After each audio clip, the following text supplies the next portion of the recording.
Queridos hermanos, es, es un privilegio tan grande para mí estar aquí y sinceramente no esperaba esto. He visto en tantas personas tanta alegría del Señor, el amor por los hermanos. Saben, muchas veces la gente me pregunta, ¿por qué no vemos los milagros que ya saben ocurrieron como en el libro de los Hechos? ¿Por qué no vemos eso más frecuentemente? Y permítanme darles una pequeña lección de historia. Así que a medida que el Evangelio avanza hacia áreas donde nunca ha estado, incluso hoy en día sí vemos más de lo milagroso.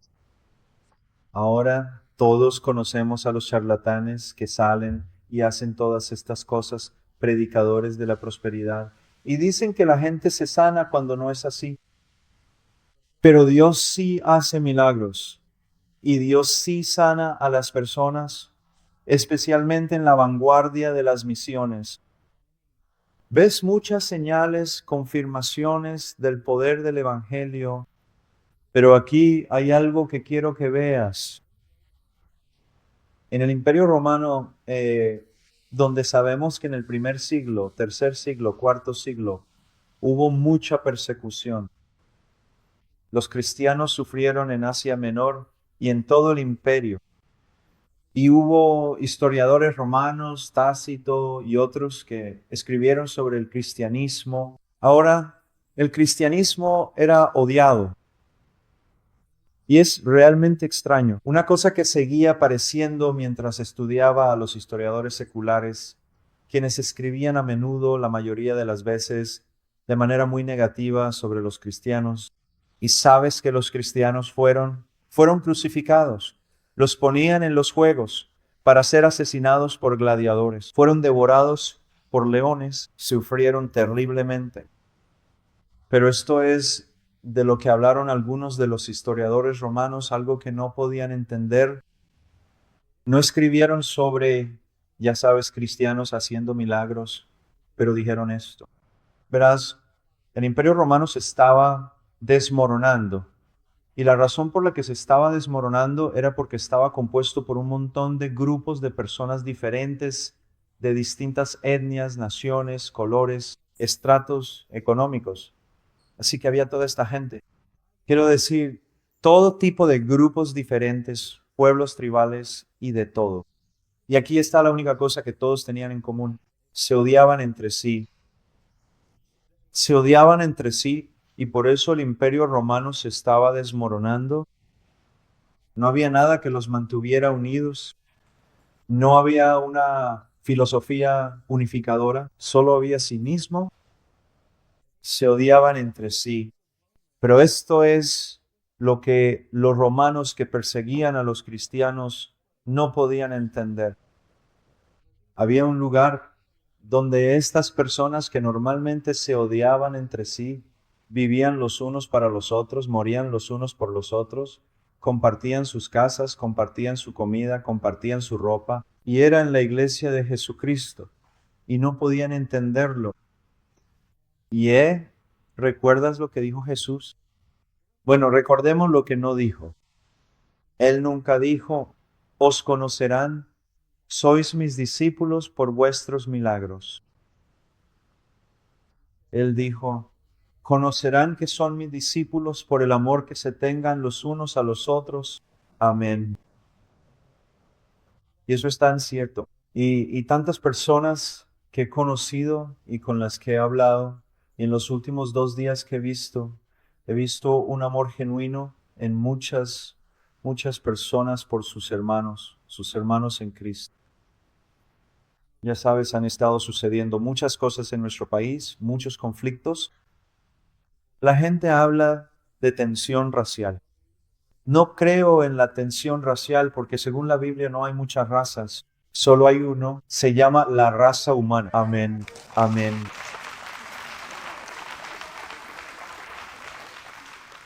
Eso es bíblico. Tarde o temprano descubrirás que todo esto tiene su origen y tenemos un solo papá. Y él cometió un error realmente grave. Pero ahora tenemos un nuevo padre y todo está arreglado. Pero cuando hablaban de eso, yo estaba, ya sabes, a veces estaba en diferentes lugares y me hacían preguntas. ¿Qué opinas de toda esta tensión y todas estas cosas diferentes? Y le dije, bueno, antes que nada necesitas saber algo. Tengo mi propia tribu, tengo mi propia gente. Y dijeron, ¿de verdad? ¿Quién es? Todo aquel que invoca el nombre del Señor. Amén. Esa es mi tribu, esa es mi gente, esa es mi nación.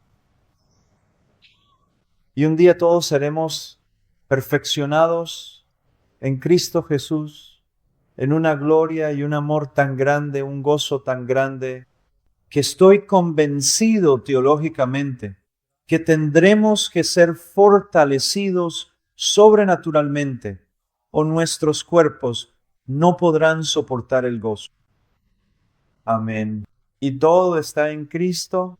Ahora, como enseñé la última vez acerca de cómo somos salvos, arrepentimiento y fe en Jesucristo. Y quiero llamar su atención por un momento a Romanos capítulo 11.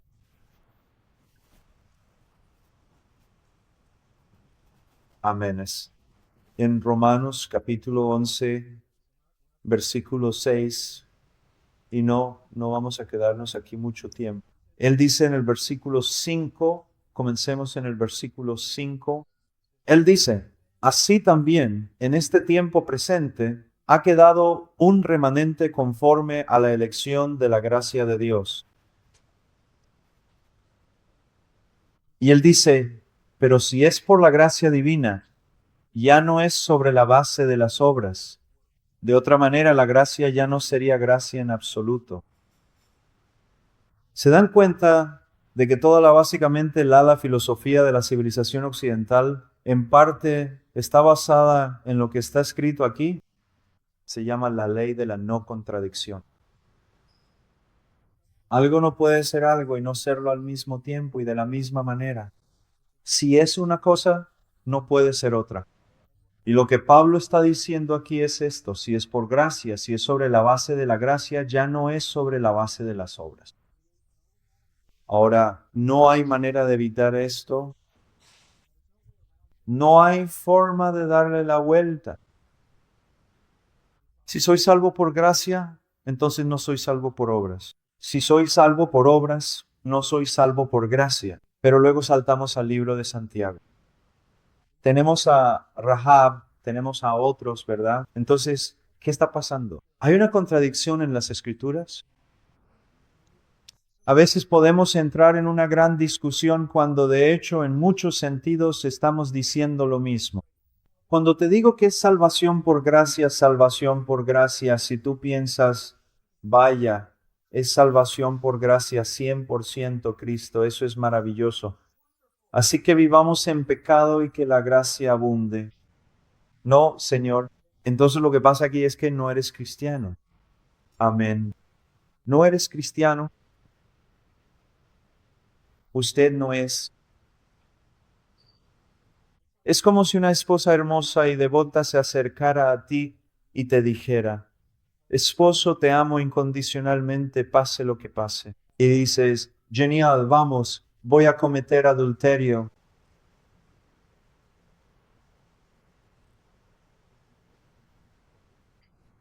Pero cuando usted dice, hermano Pablo, lo que está diciendo es que Cristo lo hizo todo, sí. Y la salvación es por fe. Bueno, eso es lo más maravilloso que he escuchado. Eh, entonces, ¿qué hago ahora? ¿Qué quieres hacer? Quiero amarlo, quiero conocerlo, quiero hacer buenas obras, quiero, quiero servirle, quiero bendecirlo, quiero alabarlo, quiero honrarlo, quiero entregarle mi vida. ¿Ves? Esa es la relación entre gracia y obra. Si es 99% Jesús y 1% Paul Washer va a fallar en ese 1%. No hay esperanza. Pero como Dios me ha salvado por la obra de su Hijo por gracia, si verdaderamente he sido salvo, y mi corazón ha sido regenerado, y mi mente ha sido renovada. Mi corazón rebosará y diré, yo quiero trabajar, quiero hacer cosas buenas, quiero bendecirlo. Así que las obras son la evidencia. Sí, fluyen de la salvación. No nos ganan la salvación, pero fluyen de ella. Amén. Sí, amén. ¿Cómo demostró Rahab que tenía una fe genuina? No fue que ella dijo, está bien, creo, ahora tengo que hacer otra cosa. No, eso no fue lo que ella dijo. Fue, creo que este es el pueblo de Dios. Creo que Dios está haciendo una obra. Y debido a esa creencia, ¿qué hizo? Ella respondió con sus acciones. Sí, Abraham creyó a Dios. ¿Cuál fue la evidencia de que él creía en Dios? Él también le obedeció. ¿Pero fue perfecta la obediencia de Abraham? No. ¿Y si la salvación se basara en parte en esas obras, habría tenido alguna esperanza? No, porque Dios exige justicia perfecta. Lo que necesitamos ver es que las obras no resultan en salvación, sino que la verdadera salvación resulta en obras. Sí. Por sus frutos los conoceréis. Y a veces, ¿sabes qué fruta es esa? Quebrantamiento. Porque aunque ames a Cristo y quieras servirle, tu corazón puede volverse apático, puedes pecar contra un hermano, puedes tener impaciencia, puedes hacer todo tipo de cosas, pero si eres genuinamente cristiano, eso te llevará al quebrantamiento, al arrepentimiento y a decir, oh Dios, perdóname y vuelves a Él. Así que ahora lo que voy a hacer es ir a un libro muy especial, y ese libro especial se encuentra en 1 Juan. Y quiero que por favor vayas conmigo a la primera carta del apóstol Juan, sí, la primera epístola de Juan, en su capítulo número 5, específicamente el versículo 13. Es un pasaje muy importante para lo que vamos a estudiar hoy. Ahora, cuando llegamos al Evangelio de Juan, él nos dice por qué escribió el Evangelio, para que creamos que Jesús es el Hijo de Dios, que Él es el Cristo, para que creamos para salvación. Eso es lo que nos dijo. Ahora nos va a decir por qué escribió su primera epístola.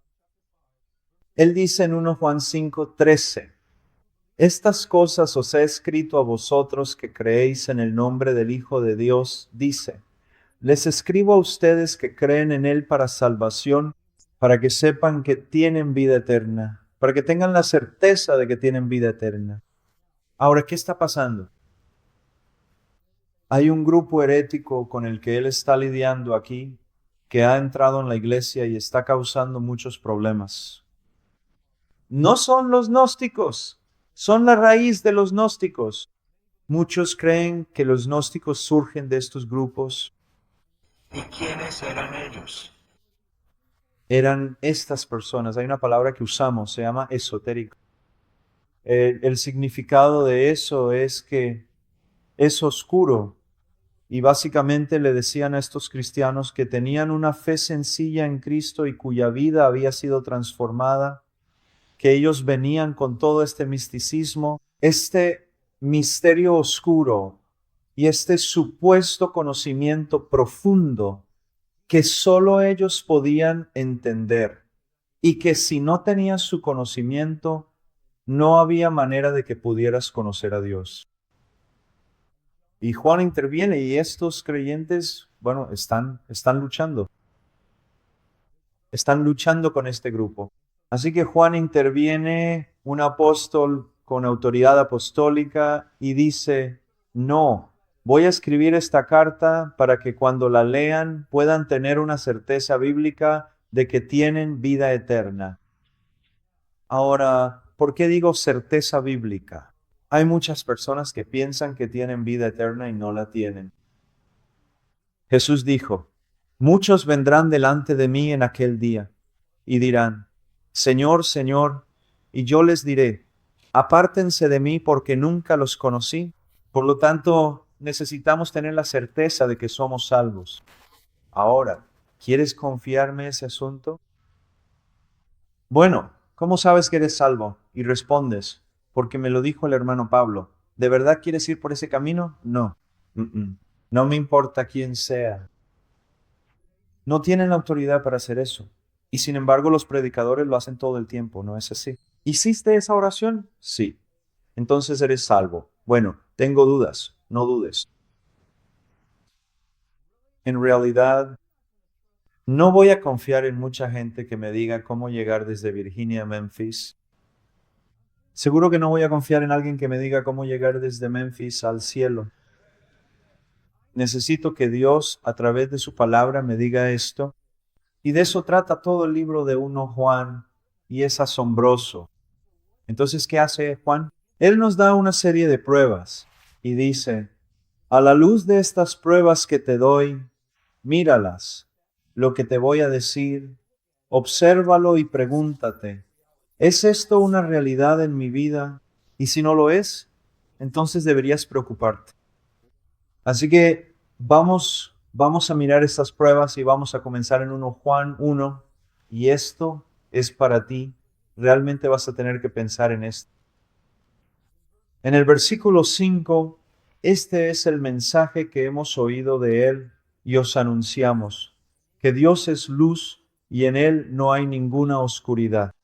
Ahora, usualmente en el Nuevo Testamento, cuando hablamos de oscuridad y luz, ya sabes, pensamos en oscuridad, piensas en pecado, luz, santidad, Dios es luz, Dios es santo. Bueno, Dios es luz y Dios es santo, pero ese no es el significado aquí. Recuerden lo que dije, este grupo que había llegado y estaba causando todos los problemas, ellos decían que la fe cristiana es real. ¿Cómo lo dirías? Oscuro y misterioso, y realmente no puedes saberlo. Y Juan regresa y dice, no, eso no es verdad. Dios es luz y en Él no hay ninguna oscuridad. Dios se ha revelado en la persona de Jesucristo. Dios se ha revelado a través de la enseñanza del Nuevo Testamento, la enseñanza apostólica.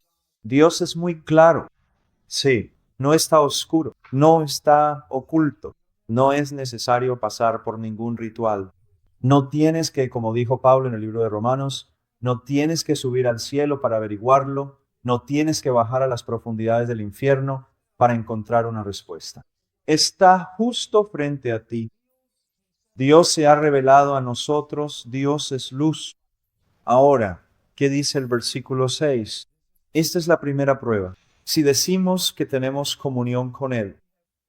Ahora, cuando dice comunión con Él, significa si decimos que somos cristianos, si decimos que tenemos una relación con Dios y sin embargo andamos en tinieblas, mentimos y no practicamos la verdad.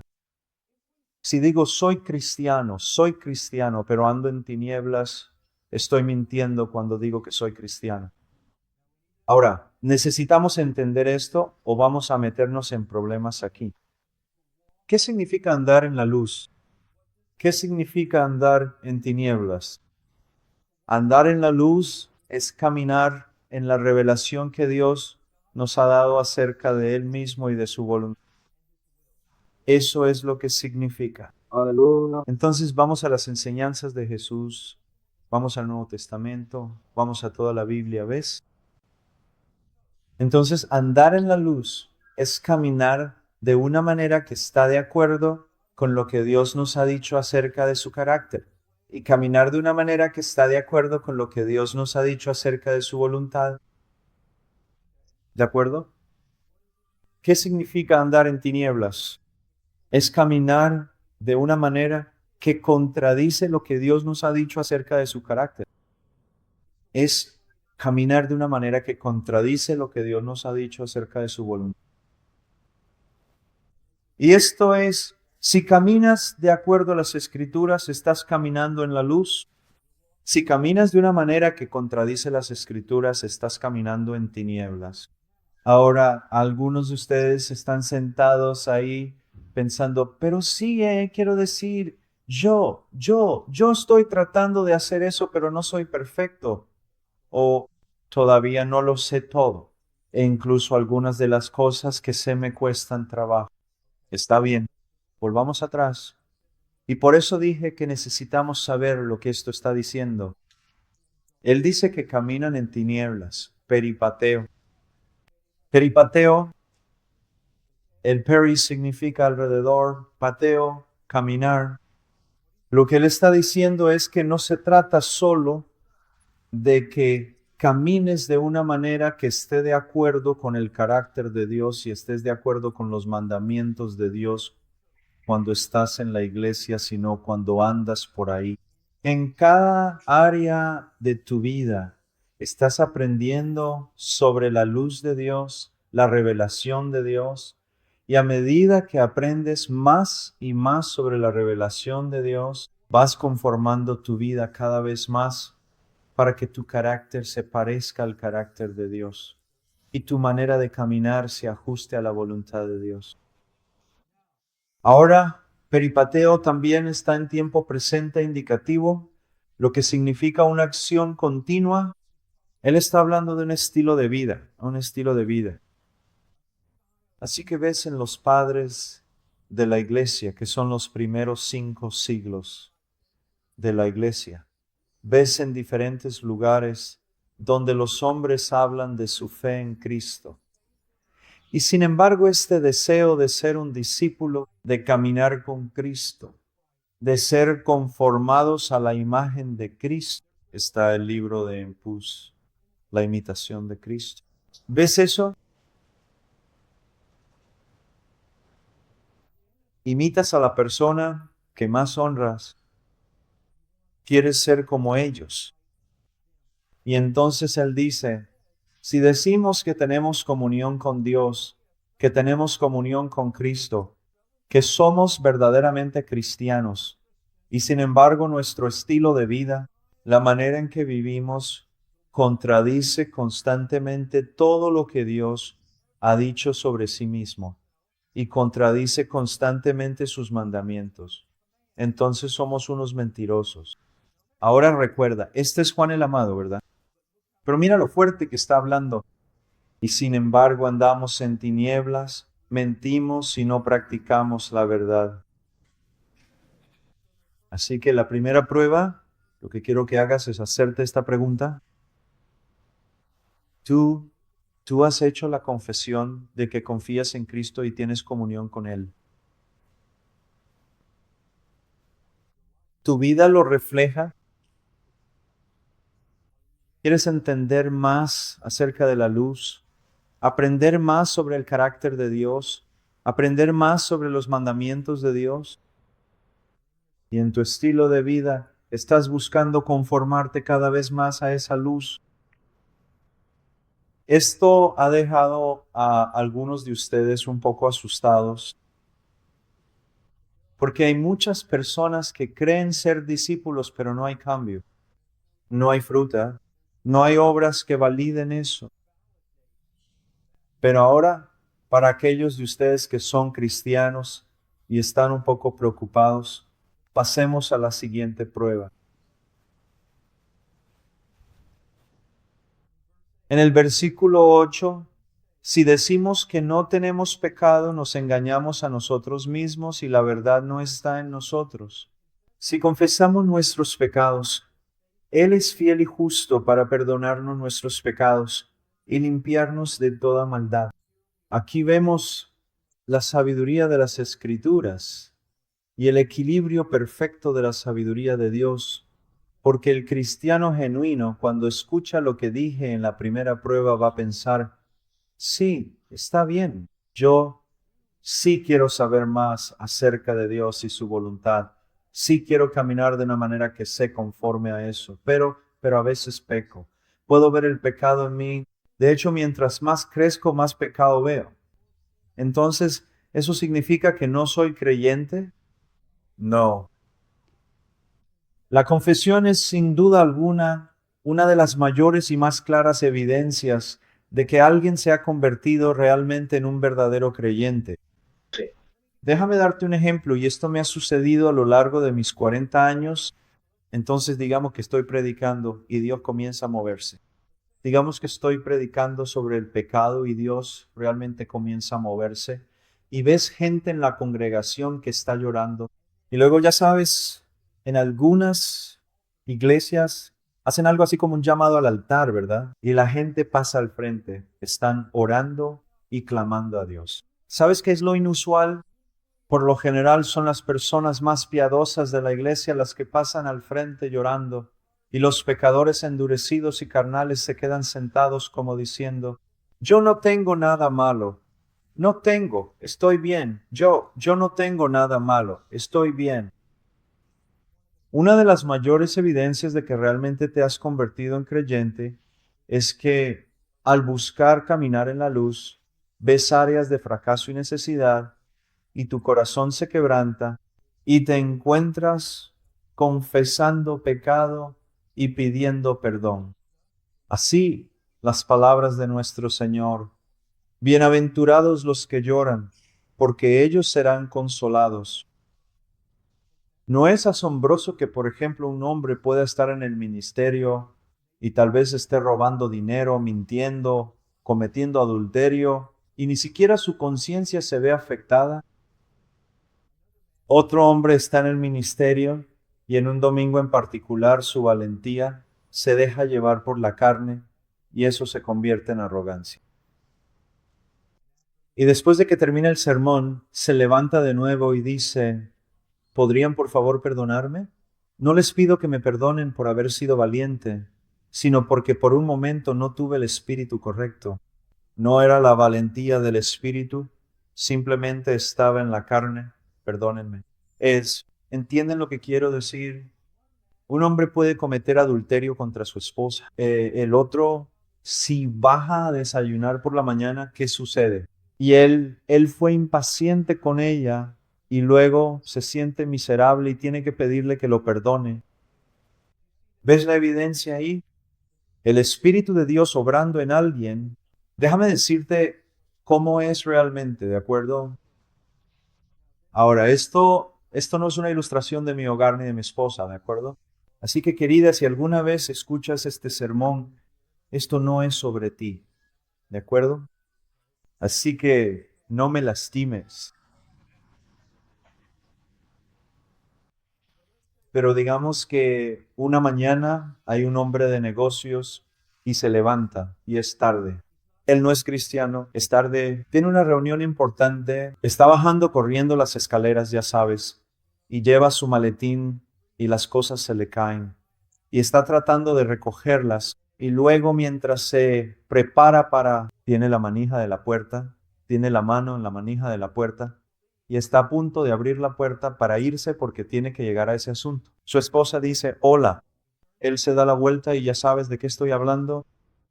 Su cabello parece medusa. Tiene puestas esas pantuflas grandes y esponjosas y la bata y todo lo necesario, ¿de acuerdo?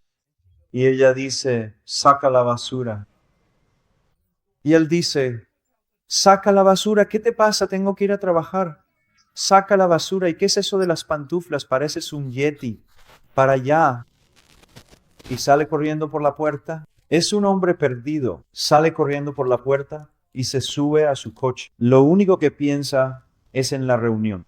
Va a la reunión, no le molesta en absoluto. Ella se lo merecía. Él tiene cosas que hacer. No le molesta. Pasan 6 meses. Alguien le comparte el evangelio y se convierte en cristiano. Empieza a ser discipulado. 6 meses después, se levanta tarde. Tiene una reunión importante, ¿verdad? Llega tarde, mete todas sus cosas en el maletín. Él va corriendo, no tiene la corbata atada, pone la mano en la puerta y se prepara para irse. Y su esposa dice, oye, las mismas pantuflas esponjosas, el mismo peinado de aspecto extraño, la misma bata de baño mullida, parecía que se había desprendido de un jack. Se da la vuelta como cristiano y dice, ¿qué te pasa? No puedo sacar la basura, tengo que salir de aquí. ¿Y qué pasa con el peinado? Tú dices, bueno, pensé que dijiste que se había hecho cristiano. Así es. Entonces, ¿cuál es la diferencia? En el momento en que lo dijo fue como si un cuchillo le atravesara el corazón y sabe que está equivocado, pero lo resiste. Y él dice, y se sube al coche, está en el coche, está conduciendo, ya no puede pensar en la reunión, se siente tan miserable. Y el Espíritu Santo le dice, has pecado contra ella, has pecado contra ella. Entra a la reunión, intenta ignorarlo todo y cuando está a punto de levantarse dice, oigan, discúlpenme, tengo que salir un momento, vuelvo en 5 minutos.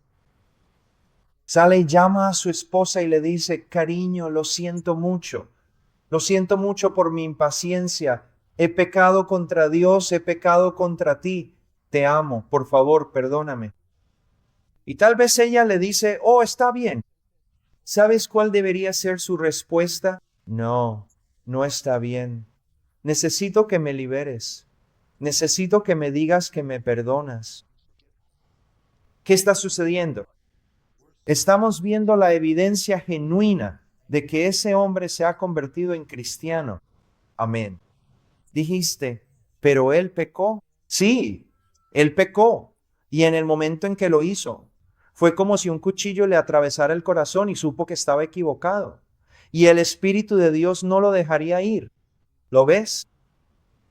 Sí, Señor. De eso es de lo que está hablando aquí. No está hablando de perfección. Él está diciendo que como estilo de vida, cuando alguien se convierte en cristiano y realmente se da cuenta del amor de Cristo y que ha sido perdonado y todo lo que eso cuesta, comenzará a caminar con Cristo, tratando de conocer más acerca de Él y caminar en la luz. Pero cuando pecan y dicen que no pecan, no son cristianos. Sí, Señor. Un cristiano tiene un corazón sensible al pecado. Amén. Y cuando pecan, deben pedir perdón a Dios y perdón a la persona contra quien han pecado. ¿Ves eso? Ahora, déjame hacerte una pregunta. ¿Tienes ese tipo de sensibilidad que cuando dices algo puedes luchar contra ello durante un tiempo, pero siempre pierdes? Sí, siempre pierdes. Ahora solo quiero detenerme aquí por un minuto.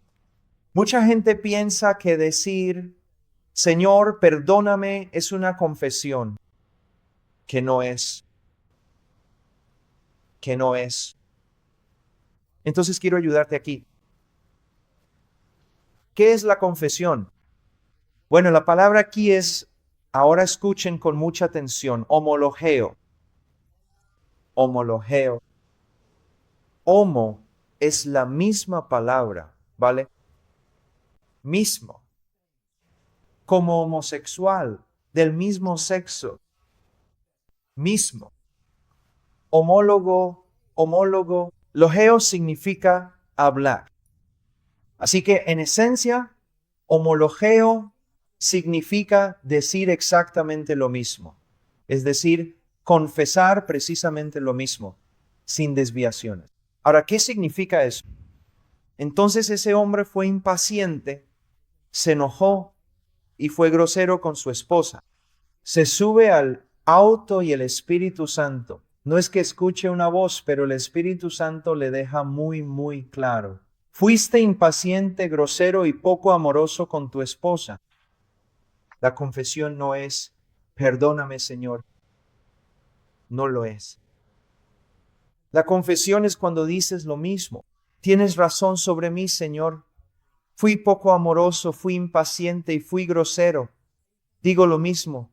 Estoy de acuerdo contigo sobre tu diagnóstico de mí. ¿Ves eso? No es solo, oh, perdóname si he hecho algo. Él dijo, si has. Así que es decir lo mismo. Entonces tú eres grosero con un hermano aquí porque él te hizo algo o algo así, y luego regresas y el Espíritu Santo te dice, fuiste grosero. Y entonces debes decir, Dios, estoy de acuerdo con lo que me dices y digo lo mismo, lo confieso. Dijiste que fui grosero con ese hermano.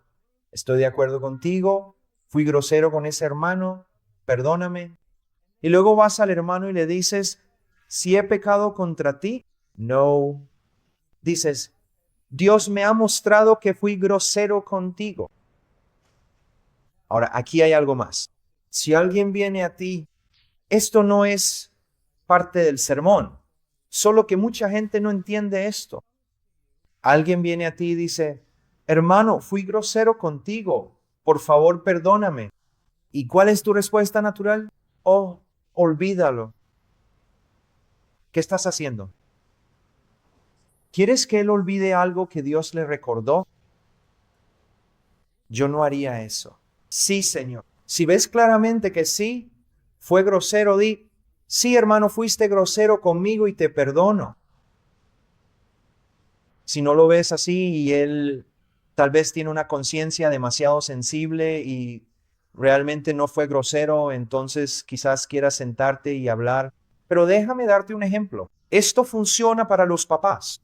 Estoy seguro de que algunos de ustedes son papás. Sí. Así que un día, y esto me ha pasado con todos mis hijos, fui con mi hija y le dije, cuando viniste a hablar conmigo hace unos 10 minutos, ella tenía como 9 años. Fui impaciente contigo. Dios me mostró que eso fue pecado. Rowan, fui impaciente contigo. Perdóname. Mi pequeña hija me mira y dice, está bien, papá. Dije, recuerda siempre, Rowan, lo que te enseñé. ¿Fui acaso impaciente contigo en algún momento? Sí, papá. De acuerdo, entonces hagámoslo bien. Necesito que me liberes de esta carga. Necesito que me perdones por completo. Y ver a esa niñita levantar la vista y decir, sí, papá, fuiste impaciente conmigo, pecaste contra mí, pero te perdono. Por favor, dímelo. ¿Ves eso? Amén. Aprendiste algo, ¿no? Bueno, bien, ya era hora. Así que una de las mayores evidencias de que somos cristianos no es que seamos perfectos, sino que estamos quebrados. Vemos claramente nuestro pecado. Estamos quebrantados por él y lo confesamos. O a veces puede ser que no lo veamos con claridad y algunos hermanos que nos aman vengan a nosotros y nos digan, tú has hecho esto. Ahora podemos reaccionar. Ellos podrían estar equivocados, pero no deberíamos reaccionar a la defensiva. Hermanos, muéstrenme. Si aún no estás de acuerdo con ellos, entonces tal vez debas traer a algunos hombres sabios para que juzguen. Pero una de las mayores evidencias de que eres cristiano no es que camines perfectamente en la luz, sino que cuando no caminas en la luz, el Espíritu Santo trata contigo y te lleva a la confesión. Ahora veamos otra prueba. Versículo 3 del capítulo 2. En esto sabemos que lo conocemos, en esto sabemos que somos cristianos y guardamos sus mandamientos. Y tú dices, oh muchacho, ahora ya hemos descartado la perfección, ¿no? Hablamos de estilo de vida, pero de un estilo de vida real. Así que la gran evidencia aquí de que soy cristiano no es que guardo todos los mandamientos de Dios perfectamente. No. Pero es esto.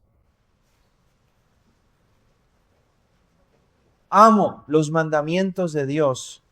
Quiero conocer los mandamientos de Dios. Quiero obedecer los mandamientos de Dios. Me esfuerzo sinceramente por obedecer los mandamientos de Dios. Cuando a veces quebranto los mandamientos de Dios, me rompe el corazón. Lo confieso y vuelvo a empezar. Entonces, cuando alguien viene a mí y me dice, hermano Pablo, tengo una nueva relación con Jesús, ¿sabes lo que les digo? Maravilloso. ¿Tienes una nueva relación con los mandamientos de Jesús? Porque si no tienes una nueva relación con los mandamientos de Jesús, no tienes una nueva relación con Jesús. Mira, ese es el asunto complicado de que Él sea rey. Un rey tiene leyes, un rey tiene mandamientos. Ahora, no estamos hablando de perfección para salvarnos a nosotros mismos, pero estamos hablando de una nueva relación con sus mandamientos y una nueva relación con su palabra. Déjame darte un ejemplo. Antes de ser cristiano, sinceramente, no me importaban los mandamientos de Dios. No me importaban, no me importaba conocerlos. No hacía ningún esfuerzo por obedecerlos. Si lo rompía, no me importaba. Punto. Cuando llegué a conocer a Jesús y tuve una nueva relación con Jesús, tuve una nueva relación con sus mandamientos. ¿Te ha pasado eso a ti? ¿Es esa una realidad en tu vida? Ahora pasemos a otro punto. Versículo 6. El que dice que permanece en él debe andar como él anduvo. El que dice que es cristiano debe andar de la misma manera en que Jesús anduvo. Por eso existía Campus, por ejemplo, ¿verdad? La imitación de Cristo y tantas otras personas hablando sobre imitar y obedecer a Cristo. Pero esto da un poco de miedo. Uno piensa, ¿quién camina como Jesús caminó? ¿Verdad? Bueno, déjame darte una ilustración. Así que yo crecí. Nosotros criábamos caballos cuarto de milla y ganado charolais, y era más bien en el norte. Y caían grandes nevadas. Y sabes, desde que era un niño muy pequeño, trabajabas en el rancho.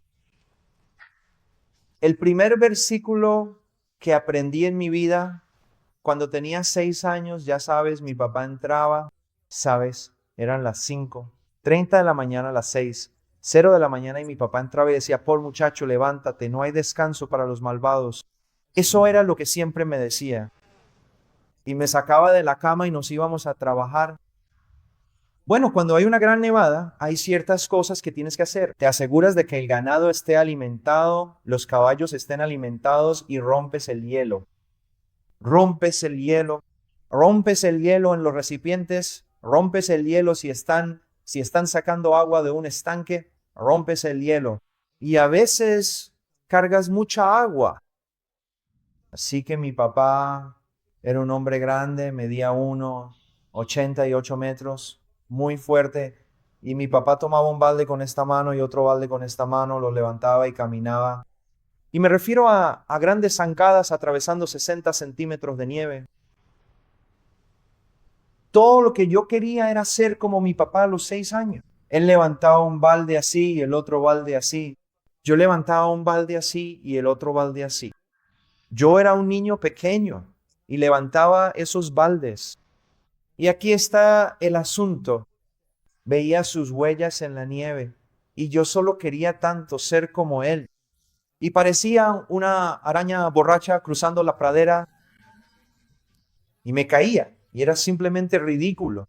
Pero si alguien hubiera observado atentamente a ese pequeño y joven niño, no habría tenido absolutamente ninguna duda de que el mayor y más profundo deseo en el corazón de ese niño era ser exactamente como su propio papá.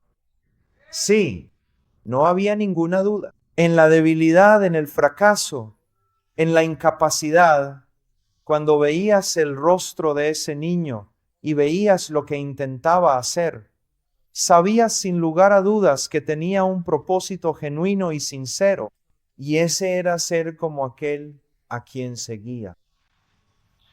Y quiero compartir con algunos de ustedes cómo deben tener cuidado con el juicio de Dios. Porque Dios está obrando y salvando personas aquí. Pero incluso aquellos a quienes Él salva no son perfectos.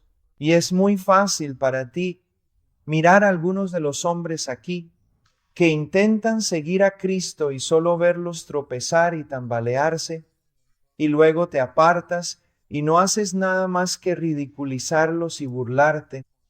Así es. Eso es. Porque esto es lo que necesitas darte cuenta. ¿Estás haciendo la obra de tu padre, el diablo? Sí, Señor. ¿Hay alguna evidencia clara y contundente de que en el corazón de este hombre ahora existe un nuevo y profundo deseo de caminar verdaderamente como Jesús mismo caminó siguiendo sus pasos? Ahora, sigamos adelante. Versículo 7, amados. Esto es, quiero decir, si realmente lees este sigo mirando hacia atrás porque me doy cuenta de que estos chicos de aquí atrás son tan pecadores como estos de aquí adelante. Así que me di cuenta de que tengo que darme la vuelta y predicar de vez en cuando. El versículo 7 realmente tienes que esforzarte bastante para entenderlo. Amados, no os escribo un mandamiento nuevo, sino un mandamiento antiguo que habéis tenido desde el principio. El mandamiento antiguo es la palabra que habéis oído. Por otro lado, os escribo un mandamiento nuevo. Así que pasa todo este versículo diciendo, hermanos, quiero que sepan que no les estoy escribiendo un mandamiento nuevo. Por otro lado, os escribo un mandamiento nuevo. Quiero decir, ¿qué significa eso? Es hermoso lo que significa. Él está diciendo, no les estoy escribiendo un mandamiento nuevo. ¿Cuál es el mandamiento? Amar. ¡Wow! Él dijo que no es un mandamiento nuevo, es desde el principio. Si vas al Antiguo Testamento encuentras el amor. Todas esas leyes en la ley mosaica sobre cómo tratar a tu prójimo, sobre cómo tratar a tu esposa, todo eso es una expresión de amor. Así que cuando nos manda a amarnos unos a otros, no está diciendo nada nuevo, lo ha dicho desde el principio. Pero entonces, ¿cómo es que luego da la vuelta y dice, os escribo un mandamiento nuevo? Aquí te explicamos cómo entenderlo. Miramos esos mandamientos en el Antiguo Testamento y podemos ver que así es como amas a tu prójimo, así es como amas a Dios, así es como te amas unos a otros. Bueno, lo entiendo, pero entonces aparece Jesús. Jesús está totalmente de acuerdo con la ley. Él dio la ley. Pero ahora Jesús viene en la encarnación y con su muerte en el Calvario y nos da ahora una ilustración tan grande, gigantesca, hermosa y poderosa de lo que es el verdadero amor, que es como si nunca antes hubiéramos recibido un mandamiento. Su ejemplo de amor supera tanto todo lo demás, que es como si nunca hubiéramos recibido un mandamiento. En el Antiguo Testamento, ama a tu prójimo, no lo mates, no le quites a su esposa, y si su vaca se pierde, tráela de vuelta. En el Nuevo Testamento, ¿realmente quieres saber qué es el amor? Mucha gente dice, bueno, el amor se define en 1 Corintios, ya sabes, el amor es paciente, el amor es bondadoso. 1 Corintios 13, todos esos son verbos. Entonces, el amor es un verbo. No, eso no es lo que significa. Todas esas cosas que ves en 1 Corintios son, una vez más, la prueba del amor, la acción del amor, cómo se ve el amor. Y si lo que sea que tú digas que tienes es amor, pero no se parece a 1 Corintios 13, no es amor. El amor es paciente. Si no eres paciente con uno de tus compañeros aquí, eso no es amor. Pero ¿qué es el amor? Cuando veo el amor desde el contexto de las Escrituras, creo que es un atributo, una disposición de entrega de uno mismo. Sí, y esta es mi prueba de ello. Porque de tal manera amó Dios al mundo que dio. Sí. ¿Dio qué? A sí mismo. Sí. A su único hijo. Esposos, amen a sus esposas como Cristo amó a la iglesia. ¿Y qué hizo? Se entregó a sí mismo por ella. Sí. Murió por ella. Se entregó por ella. Eso es amor. Así que ahora amar a tu prójimo no es solo no tomar a su esposa no robarle y devolverle su vaca, es entregarse a uno mismo.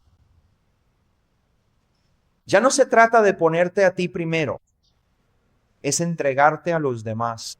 Ahora, esto es lo que él dice. Versículo 9. El que dice que está en la luz y odia a su hermano, está en tinieblas hasta ahora. La persona que dice, estoy caminando en la revelación de Dios y en la luz de Dios, en lo que Dios nos ha dicho acerca de su carácter y lo que Dios nos ha dicho acerca de su ley. Estoy caminando con Dios en coinonía, en comunión, pero odia a su hermano, está mintiendo. Versículo 10. El que ama a su hermano permanece en la luz, y en él no hay tropiezo. Pero el que odia a su hermano está en tinieblas, y anda en tinieblas, y no sabe a dónde va, porque las tinieblas han cegado sus ojos. ¿Recuerdas lo que te dije sobre la repetición? ¿Ves cuánto repite esto? Sí. Él está diciendo que si no amas a tu hermano en Cristo, no eres cristiano. Ahora bien, obviamente habrá algunas personas que profesarán ser creyentes y causarán mucho daño a mucha gente, incluso a la iglesia. Y según Mateo 18, debe ser una práctica de disciplina eclesiástica. Y a veces tenemos que romper la comunión con la gente. Pero dentro del contexto de los cristianos genuinos, una de las mayores, si no la mayor, manifestación de que el Espíritu Santo está trabajando en ustedes es el amor que tienen por sus hermanos y hermanas en Cristo. Bueno, ahora vayamos a Mateo, y aquí es donde terminaremos. Vayamos a Mateo 25.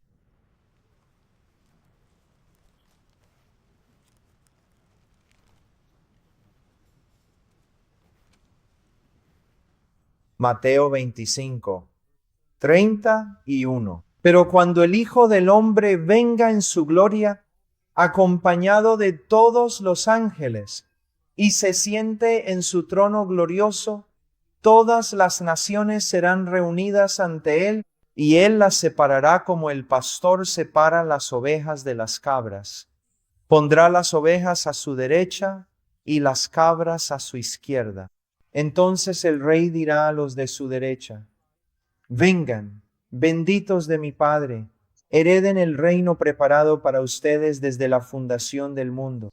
¿Por qué? Porque tuve hambre y me diste de comer, tuve sed y me diste de beber, fui forastero y me recibiste, estuve desnudo y me vestiste, enfermo y me visitaste, en la cárcel y viniste a verme. Entonces los justos le responderán: Señor, ¿cuándo te vimos hambriento y te alimentamos, o sediento y te dimos de beber? ¿Y cuándo te vimos forastero y te recibimos, o desnudo y te vestimos? ¿Cuándo te vimos enfermo o en la cárcel y fuimos a verte? Y el rey le responderá: en verdad les digo que en cuanto lo hicieron a uno de estos hermanos míos, aún a los más pequeños, a mí me lo hicieron. Ahora, este pasaje ha sido sacado de contexto y predicado erróneamente, posiblemente más que cualquier otro pasaje del Nuevo Testamento. Se utiliza como justificación para ministerios en cárceles, para alimentar a los indigentes, para cuidar de los huérfanos. Se utiliza erróneamente como un texto fundamental para la caridad, los bancos de alimentos y todo tipo de cosas. Y eso no es lo que significa. Sé que eso puede ser una sorpresa para ti. No es lo que significa. Ahora bien, ¿deberíamos tener ministerios en cárceles? Sí. Eso se trata en otros lugares. ¿Deberíamos tener ministerios en cárceles? Por supuesto. ¿Deberíamos cuidar de los huérfanos? Por supuesto. ¿Viudas? Por supuesto. ¿Deberíamos cuidar de las personas sin hogar en la calle? Por supuesto. Debemos hacer todas esas cosas. Y el Nuevo Testamento lo justifica, lo respalda y lo promueve. Pero eso no es lo que está ocurriendo aquí. En el versículo 35, porque tuve hambre y me disteis de comer, tuve sed y me disteis de beber, fui forastero y me recibisteis, y sigue y sigue.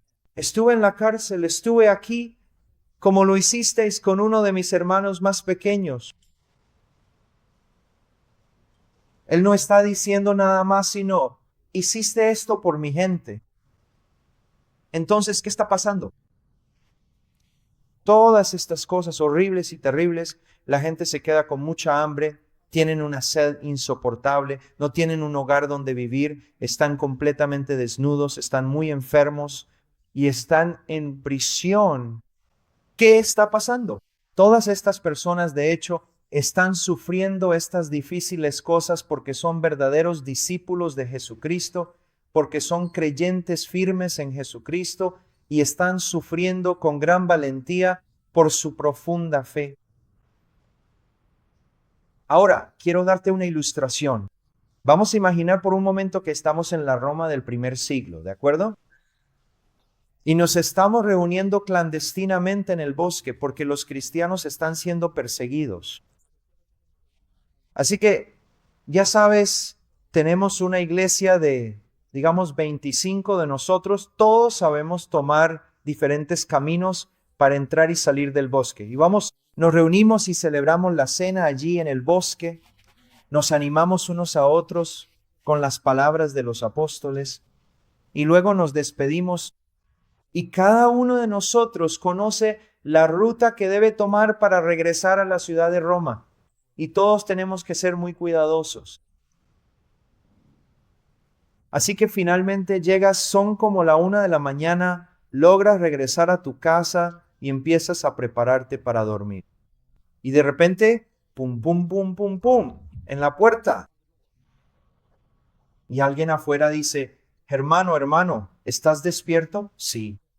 Abres la puerta, entran, están asustados. Dicen, mira, 2 de nuestros hermanos fueron capturados por los romanos y han sido acusados de ser cristianos. Los han golpeado, les han quitado la ropa y los van a lanzar a una prisión romana, si no los matan antes. Ahora, si están en esa prisión, ¿sabes lo que eso significa? No tienen ropa, no tienen comida, no tienen agua, y si no hacemos algo, morirán. Sus heridas son graves. Tenemos que reunirnos de nuevo en el bosque. Así que todos los hermanos regresan al lugar de reunión. Y uno de los ancianos se pone de pie y dice, hermanos, como saben, 2 de nuestros hermanos han sido capturados y saben que morirán por exposición, por las palizas, por desangramiento, por sed o por hambre. Tenemos que reunir los recursos que necesitamos y alguien debe ir. Y 2 jóvenes dicen, nosotros lo haremos. Nosotros lo haremos. Y el anciano mayor dice, no, jóvenes, deténganse un momento. Tienen que pensar bien esto. Quien vaya pondrá su vida en peligro. Puede que lo golpeen, lo maten o lo arrojen a la misma prisión. Es un gran riesgo si van. Y ellos responden, tenemos que hacerlo. Por el amor de Cristo, tenemos que ayudarlos. Y entonces algunos de los miembros están más bien al fondo. Y finalmente uno de ellos da un paso al frente, un líder, y dice, esto es una locura, yo no me apunté para esto, ¿de acuerdo? Yo creo en Jesús como todos ustedes, pero esto es ridículo. Ellos fueron atrapados, es su culpa, todos sabemos que asumimos un riesgo. Yo me llevo a mi familia y a mis amigos, nos vamos a casa. No queremos tener nada que ver con esto. Ustedes están locos. Esto no es para lo que nos apuntamos. Y se van, y uno de los hombres mayores se levanta, otro hombre mayor a su lado, y miran a los jóvenes que querían ir y les dicen, jóvenes, tienen toda la vida por delante. Agradecemos mucho que quieran ir, pero nosotros ya somos viejos. ¿Qué nos van a hacer? ¿Golpearnos? ¿Matarnos? Ya hemos vivido nuestra vida, todas las cosas que han reunido, déjenos a nosotros dos, los viejos, llevarlas. Yo sé un poco de medicina. ¿Ves lo que estás viendo? La separación de las ovejas y las cabras. Eso es lo que estás viendo. Y de eso trata este texto. Esta es la evidencia. Recuerden, estamos en Primera de Juan y estamos buscando evidencia. La evidencia es esta, que amas a tus hermanos incluso a costa de tu propia vida, y eso es lo que los romanos simplemente no podían entender. Y quiero ser honesto con ustedes, creo que esa fue una de las principales razones que impulsó al cristianismo a expandirse como lo hizo, apoderándose de Asia Menor y llegando a Europa. Recuerden, Jesús no dijo, sabrán que son mis discípulos porque están resucitando muertos. Sabrán que son mis discípulos por el amor que se tienen los unos a los otros. Sí. Porque se aman los unos a los otros. En Heart Cry tratamos con muchas personas, cristianos que están sufriendo, personas que son martirizadas, y nos enteramos de que un evangelista ha sido martirizado. Y lo primero es, ¿cómo llegamos a su esposa? ¿Cómo llegamos a sus hijos? ¿Qué necesitan? Cuando todos los cristianos se quedaron en Afganistán, ¿cómo los compramos? ¿Cómo los sacamos de allí? ¿Cómo los introducimos de contrabando en una casa segura? ¿Cómo los llevamos de Afganistán a Pakistán y de Pakistán a Brasil? ¿Qué hacemos? ¿Cuánto va a costar? No importa. Tenemos una idea en Heart Cry, uno de nuestros lemas. Cada creyente en Cristo es mi padre, mi madre, mi hermano, mi hermana, mi hijo, mi hija, y haríamos toda la misión para salvar a uno de ellos. Amén.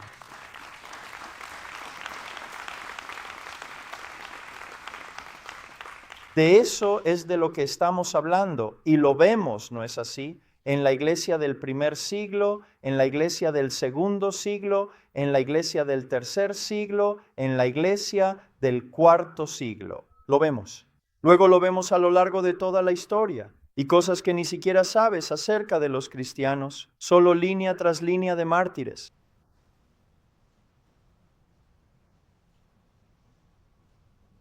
Esto es lo que agrada a Jesús. ¿Sabes qué me encantaría? Un día las cámaras de noticias serán llamadas aquí, no porque saltes por ahí pretendiendo resucitar muertos. Pero, ¿por qué la gente se va? Estos hombres, en verdad, son los más transformados de todos. Sí. Hombres piadosos, amorosos, bondadosos y gentiles que el mundo haya visto jamás. Que otras personas, administradores de otras prisiones, vinieran y dijeran, por favor, díganos, ¿cuál es la razón de todo esto? ¿Cuál es la razón? ¿Cómo sucedió? Amén. Tú dices, sí, dices que estás encerrado aquí. Dios podría usarte para transformar todo el sistema penitenciario, Sí. porque no lo transformará ni el gobierno, ni las empresas, ni nadie más. Será por el Señor Jesucristo y el poder del Espíritu Santo. Amén. Sí. Amén. Pero, para comenzar, todo esto inicia con las cosas fundamentales de las que ya hemos conversado y discutido previamente. ¿Han confirmado de manera oficial y con total certeza que realmente eres un cristiano, un verdadero seguidor de Cristo? Sí. ¿O te han sacudido profundamente? Aunque afirmas tener una fe inquebrantable, no hay obras visibles que evidencien verdaderamente tu profunda y sincera fe en la vida diaria. Sí. Sí. No hay fruto en el árbol que dice ser. Si necesita ayuda en esta área, conozco al hermano George y a muchos otros con quienes he hablado y que creo que son competentes para aconsejarle. Por favor, tenemos que terminar. Por favor.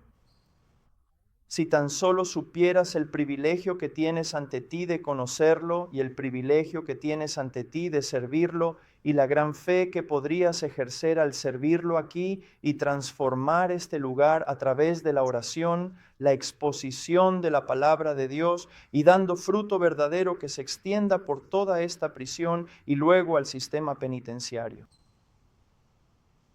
El único que puede ayudar a este país nuestro es Jesucristo.